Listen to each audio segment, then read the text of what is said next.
Hello mga palangga, lunch break na!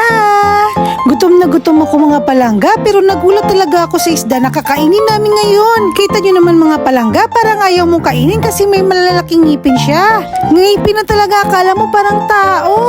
Nako! Alam nyo kasi first time ko lang nakakita ng ganitong klaseng isda mga palangga. At talagang gulat na gulat ako na nakita kong isda na ganito ang ngipin mga palangga. At nalaman ko nga mga palangga kung anong pangalan ng isda na ito. Ito ay tinatawag na pakol. So nag-search ako ng English ng ganitong isda mga palangga. Ito raw ay tinatawag na triggerfish or known as papakol. Pakoy sa Tagalog o pakol pugot sa Bisaya. Rhinicanthus rectangulus naman ang kanyang scientific name. At nasa mahigit kumulang na 40 species itong mga klaseng isda na may iba't ibang hugis, kulay at laki.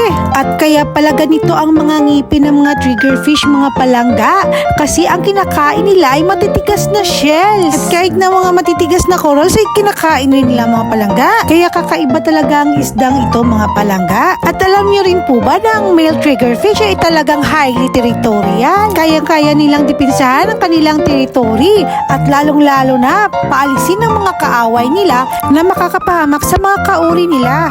At dahil nga sa nalaman ko tungkol sa isda na ito, gusto ko siyang kainin.